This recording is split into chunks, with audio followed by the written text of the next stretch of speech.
बोल गुरुदेव भगवान की जय, प्यारे कृष्ण कन्हैया लाल की जय।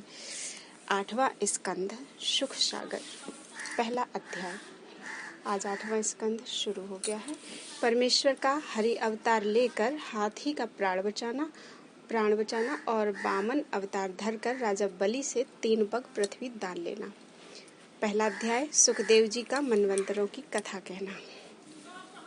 राजा परीक्षित इतनी कथा सुनकर बोले, हे सुखदेव स्वामी, राजा स्वयंभू मनु के वंश का हाल मैंने सुना। अब मनवंतरों के नाम और जिस जिस मनवंतर में परमेश्वर ने जो जो अवतार लिए थे उनकी कथा सुनना चाहता हूँ, सो कहिए। सुखदेव जी बोले, हे परीक्षित, स्वयंभू मनु से लेकर आज तक 6 मनवंतर बीते हैं। सो पहले मनवंतर की कथा, जिसमें वही स्वयंभू मनु ने राजा होकर 2 पुत्र और 3 कन्याएं उत्पन्न किया था, तीसरे, चौथे और 5वें स्कंद में तुमसे वर्णन कर चुके हैं। उन्हीं की तीसरी कन्या आकुति थी, जो रुचि प्रजापति को ब्याही गई थी। इसी मनवंतर में यज्ञ भगवान ने अवतार लिया। एक समय राजा स्वयंभू मनु सुभद्रा नदी के तट पर एक पग से खड़े होकर तप करते थे। उस समय राक्षसों ने आकर उनके तप में विघ्न करना चाहा। तब उन्हीं यज्ञ भगवान ने राक्षसों के हाथ से स्वयंभू मनु को बचाकर 3 लोकों का लक्ष्मी समेत राज्य भोगा। यह सबसे पहले मनवंतर की कथा है। दूसरा, स्वारोचिष मनु अग्नि का पुत्र हुआ। उससे देवता आदि मनु के बेटे रोचन नाम का इंद्र, तुषिता आदि देवता और ऊज स्तंभ आदि सप्त ऋषि हुए। सिरस ऋषिश्वर के यहाँ विभव नाम परमेश्वर ने अवतार लेकर 88,000 ऋषिश्वरों को ज्ञान का उपदेश दिया। तीसरा, उत्तम नाम मनु राजा प्रियव्रत का पुत्र हुआ। उसमें पवन आदि मनु के बेटे सत्यजित नाम इंद्र, सत्य आदि देवता और परमेश्वर आदि सप्त ऋषि हुए। धर्म की सुनीता स्त्री से सत्यसेन नाम परमेश्वर ने अवतार लेकर पापी व दुष्टों का नाश करके सत्य को स्थिर किया। चौथा, तामस नाम मनु उत्तम का भाई हुआ। उसने पृथु आदि मनु के बेटे विशख नाम इंद्र, सत्यक आदि देवता और ज्योति धर्म आदि सप्तऋषि हुए। हरिमेधा ऋषिश्वर के यहाँ हरि नाम परमेश्वर ने अवतार लेकर ग्राह से गजेंद्र को छुड़ाया। इतनी कथा सुनकर परीक्षित ने विनय किया, महाराज, जिस तरह परमेश्वर ने गज को ग्राह से छुड़ाया था उसकी कथा वर्णन कीजिए। बोलो वृंदावन बिहारी लाल की जय। दूसरा अध्याय। सुखदेव जी का गजेंद्र व ग्राह की कथा कहना। सुखदेव जी बोले, हे परीक्षित, परमेश्वर अविनाशी पुरुष जन्म मरण से रहित हैं। ब्रह्मा आदि देवता भी उनके आदि व अंत को नहीं जानते, उनका निरंकार रूप प्रत्यक्ष नहीं देख सकते। जब कभी हरि भक्तों पर दुख पड़ता है तब वह अपने भक्त की रक्षा करने के लिए सगुण अवतार लेकर संसार में अपना एक नाम प्रकट कर देते हैं। उसी तरह हाथी का प्राण बचाने के लिए भी हरि ने अवतार धारण किया था। उसकी कथा इस तरह है। त्रिकूट नाम का एक पर्वत 10,000 योजन लंबा व चौड़ा व ऊंचा क्षीर समुद्र के मध्य में है। उसके 3 शिखर सोने, चांदी व लोहे के हैं। उसके एक शिखर में अनेक रंग के उत्तम रत्न ऐसे जड़े थे कि जिसका प्रकाश सूर्य से अधिक था। उस पहाड़ पर देवता व गंधर्वादिक अपनी अपनी स्त्रियों समेत रहकर विहार करते थे। वहाँ संगमरमर के कुंड बने थे और अनेक रंग के पक्षी मीठे शब्द बोलते थे। ऐसे उत्तम बगीचे, अनेक रंग के पुष्प व फल वहाँ लगे रहते थे, जिनको देखकर सबका मन मोहित हो जाता था। योजन पर्यंत उन पुष्पों की सुगंध उड़ती थी। वहाँ एक बहुत बड़ा तालाब था जिसमें कमल फूले हुए थे। उसमें कच्छ, मच्छ व ग्राहादिक रहते थे। एक दिन सब हाथियों का राजा गजेंद्र, जो उस पर्वत पर रहता था, जेठ महीने में दोपहर के समय प्यासा होकर 1000 हथनी व कई हजार बच्चों को साथ लिए उस तालाब पर जल पीने के लिए चला। मद बहने से उसके चारों ओर भंवरे गूंजते थे। जब वह अपने उमंग से, जो 10,000 हाथी का बल रखता था, रास्ते में झूमता, वृक्षों को गिराता और पत्तों को खाता हुआ तपन का मारा तालाब में जाकर घुसा और जल पीकर अपनी हथनी व बच्चों को सूंड से पानी पिलाकर उनके साथ खेलने लगा। तब एक ग्राह ने, जो उससे भी बलवान था, आकर हाथी का पिछला पैर पकड़ लिया। हाथी व ग्राह से युद्ध होने लगा। कभी गजेंद्र अपने बल से ग्राह को खींचकर सूखे में ले आता और कभी ग्राह उसको खींचकर पानी में ले जाता था। जब इसी तरह उन दोनों को लड़ते लड़ते 1000 वर्ष बीत गए और उसकी हथनी व बच्चा बड़ा परिश्रम करने पर भी गजेंद्र को ग्राह से ना छुड़ा सके, तब अधैर्य होकर उन्होंने समझा कि अब हाथी जीता नहीं बचेगा। इसके साथ हम लोग अपने प्राण क्यों देवें। ऐसा विचार कर हाथी को अकेला छोड़कर बेशक वन में चले गए। गजेंद्र के प्राण कंठ में आ गए थे। उनके चले जाने से घबराकर उसने विचार किया कि इस महादुख में कोई मेरा साथी नहीं है। हथनी व बच्चों ने भी मुझे अकेला छोड़ दिया। जान पड़ता है कि मेरे पूर्व जन्म के पापों ने ग्राह रूप होकर मेरा पैर पकड़ा है। जैसा कर्म मैंने किया था वैसा फल भोगता हूँ। ये सब देवता और गंधर्वादिक अपने अपने विमान पर बैठे हुए मेरे युद्ध का कौतुक देखते होंगे।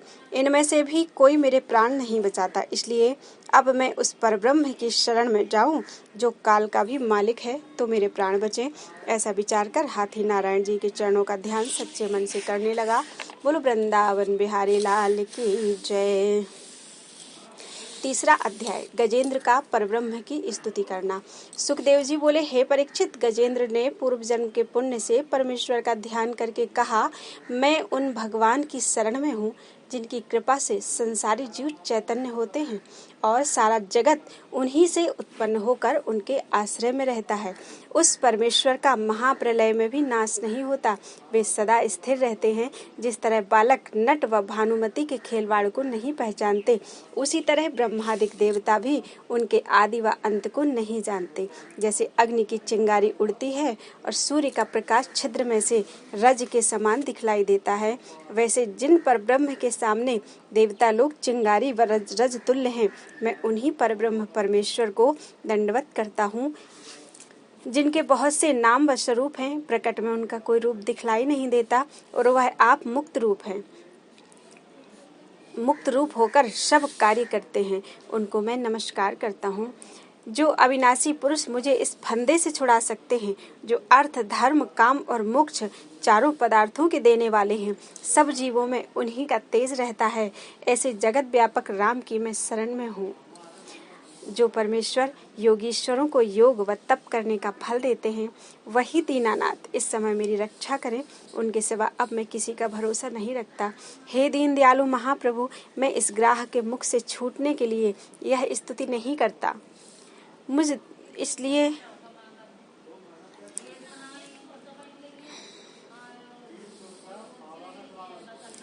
माया रूपी संसारी जाल से निकालने के लिए यह कहता हूँ। इसलिए मुझ दीन पर दयालु होकर मेरा दुख दूर कीजिए। हे परब्रह्म परमेश्वर, तीनों लोकों के उत्पन्न पालन व नाश करने वाले, तुम्हारे सिवा दूसरा कोई ऐसी सामर्थ्य नहीं रखता जो दीनों का दुख छुड़ा सके। हे जगत गुरु, जब तक मनुष्य अपनी सामर्थ्य और परिवार वालों का बल रखता है, तब तक उसकी कोई इच्छा पूर्ण नहीं होती। सो मैं भी तुम्हारी माया में फंसकर अपनी हथनी व बच्चों का भरोसा रखने से इस दुर्दशा को पहुंचा। अब उनका आश्रय छोड़कर तुम्हारी शरण में आया हूँ। हे दीन दयालु, मुझे अपने मरने का कुछ भय नहीं है। केवल इस बात का सोच है कि संसारी लोग कहेंगे कि गजेंद्र का दुख नारायण जी की शरण में जाने से नहीं छूटा। इस बात की लज्जा रखकर मेरा कष्ट दूर कीजिए, नहीं तो आपकी शरण में कोई न जाएगा। आप अंतर्यामी हैं, अधिक क्या विनती करूं।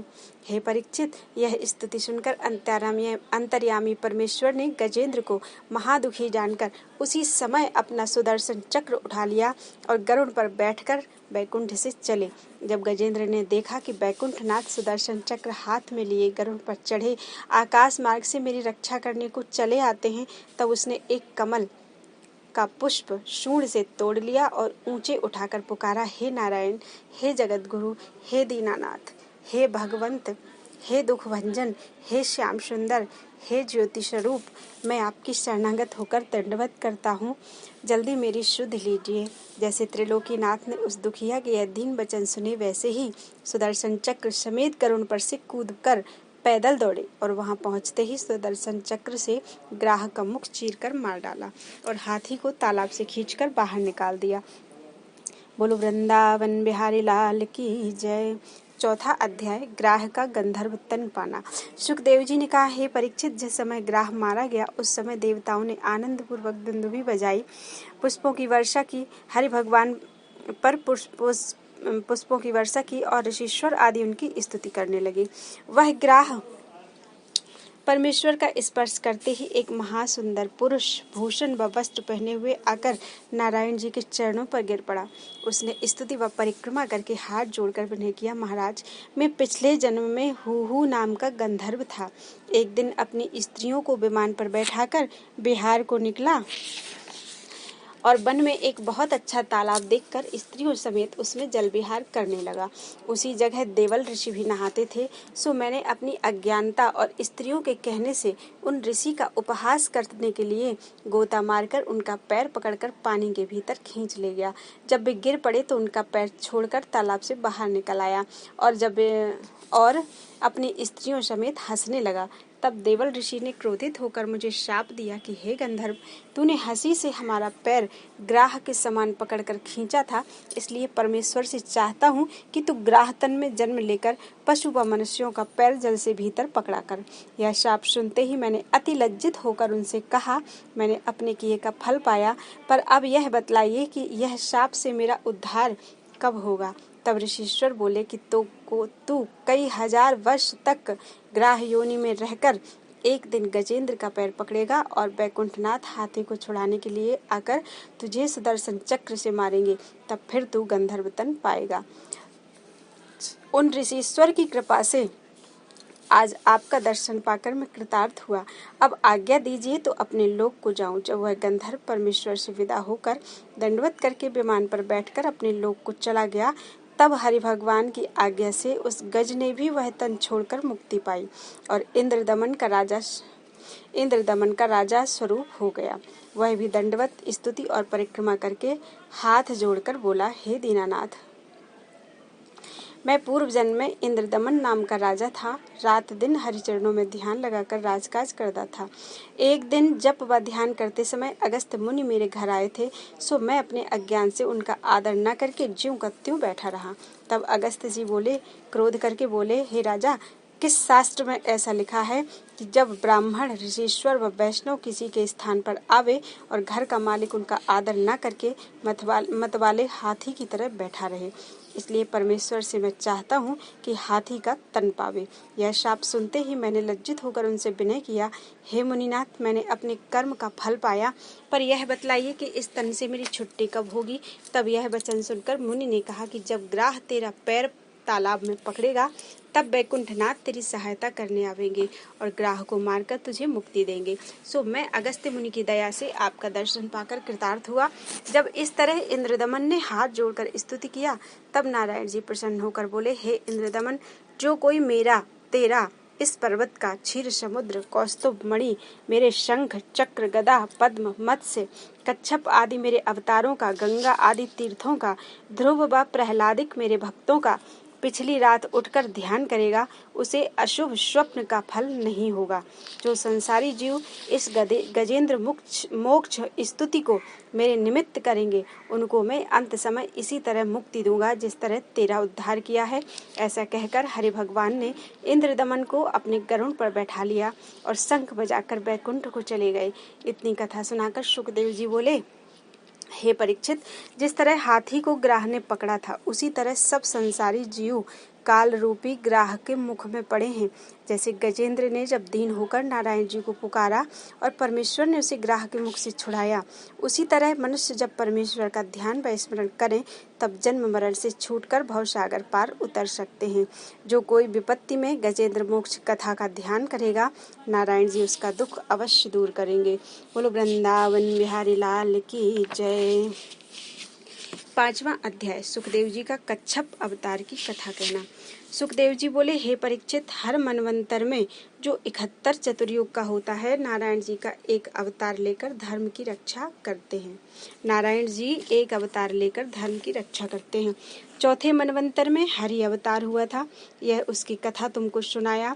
और 5वां मनु रैवत नाम तामस का भाई हुआ, उसने बलि, विंध्यादिक, मनु के बेटे विभव नाम इंद्र, ऊर्ध्वबाहु आदि देवता, हिरण्य रोमादिक सप्तर्षि हुए और सुभर ऋषिश्वर की बैकुंठ नाम की स्त्री से बैकुंठ भगवान का अवतार हुआ। उन्होंने सुमेरु पर्वत पर सत्यलोक के सामने दूसरा बैकुंठ लक्ष्मी जी के रहने के लिए बनाया। उस पर अवतार के गुणों का कोई वर्णन नहीं कर सकता। छठा चाक्षुष नाम मनु हुआ। उसमें पुर आदि मनु के बेटे, मित्र रूप नाम इंद्र, अभु आदि देवता, हर्यश्व देव आदि सप्तऋषि हुए। विराज को देव शंभुता नाम स्त्री से अजित नाम का अवतार परमेश्वर का हुआ, जिन्होंने 14 रत्न निकालने के लिए देवताओं और दैत्यों से समुद्र का मंथन कराया। परमेश्वर ने कच्छप अवतार धरा और मंदराचल पर्वत को, जो मथानी बनाने से डूबा जाता था, अपनी पीठ पर उठाया। इतनी कथा सुनकर परीक्षित ने पूछा, हे सुखदेव स्वामी, भगवान ने किस तरह पहाड़ अपनी पीठ पर लेकर समुद्र मंथन कराया और उसमें से 14 रत्न निकालकर देवताओं को अमृत पिलाया? सो कथा दया करके सुनाइए, मेरा मन हरिचरित्र सुनने से तृप्त नहीं होता। यह सुनते ही सुखदेव जी ने अति प्रसन्न होकर कहा, हे राजा, देवता व दैत्य दोनों भाई कश्यप जी के पुत्र होकर आपस में शत्रुता रखते हैं। कभी इंद्र दैत्यों को जीतकर देवताओं समेत राज्य करता है और कभी दैत्य लोग देवताओं को जीतकर तीनों लोगों का राज्य करते हैं। जिस तरह संसारी जीव पृथ्वी पर चलते हैं, उसी तरह देवलोक आदि में ऋषीश्वर व महात्मा लोग आकाश मार्ग से चलते फिरते हैं। एक समय जब इंद्र राज सिंहासन पर था, ऐरावत पर चढ़कर कहीं को चला। रास्ते में दुर्वासा ऋषीश्वर को देखकर इंद्र ने दंडवत किया। ऋषि ने बड़े हर्ष से एक पुष्प की माला, जो गले में पहने थे, उतारकर इंद्र के पास भेज दिया। जब उनका शिष्य माला लेकर इंद्र के पास गया, तब इंद्र ने वह माला उससे लेकर हाथी के मस्तक पर धर दिया और अभिमान से बोला कि इससे सुगंधित और उत्तम पुष्प देवलोक में होते हैं। हाथी ने उस माला को सूंड से गिराकर पैर से रौंद डाला। जब उस शिष्य ने जाकर यह बात ऋषीश्वर से कह दिया, तब दुर्वासा क्रोध करके बोले, हे इंद्र, तूने राज्य व धन के मद से मेरी माला का निरादर किया, इसलिए तेरा राज्य व धन नष्ट हो जावे। जब दैत्यों ने दुर्वासा ऋषीश्वर के शाप देने का समाचार सुना और युद्ध करके उनका राज्य छीन लिया, तब इंद्र ने देवताओं समेत भागकर ब्रह्मा जी से विनय किया, हे महाप्रभु, दुर्वासा के शाप से मेरा राज्य व धन जाता रहा, कुछ सहायता कीजिए। ब्रह्मा जी बोले, मैं रक्षा करने की सामर्थ्य नहीं रखता, चलो नारायण जी से विनती करते हैं, उनकी दया से तुम्हारा दुख छूटेगा। ब्रह्मा ने इंद्रादिक देवताओं को अपने संग लेकर क्षीर समुद्र के तट पर जाकर परमेश्वर की स्तुति की कि हे दीनानाथ, मैं आपकी कृपा से सब जीवों को उनके कर्मानुसार 84 लाख योनि में जन्म देता हूँ, पर आप अपनी इच्छा से देवता और ब्राह्मण और हरि भक्तों का दुख छुड़ाने के लिए अवतार लेते हैं, उसमें मेरा कुछ वश नहीं चलता। इन दिनों दुर्वासा ऋषि के शाप से देवताओं का राज्य दैत्यों ने छीन लिया, इसलिए सब देवता दुखी होकर आपकी शरण में आए हैं। आप दयालु होकर इनका दुख निवारण कीजिए। आपके सिवा कोई दूसरा मालिक व बड़ा नहीं है, सो इन्हें जिससे जाकर अपना दुख कहें। संसार में आपका नाम दीन दयालु प्रकट है, सो इन्हें दीन जानकर इन पर दया कीजिए और शरण आए की लाज रखकर सहायता कीजिए। बोलो वृंदावन बिहारी लाल की जय।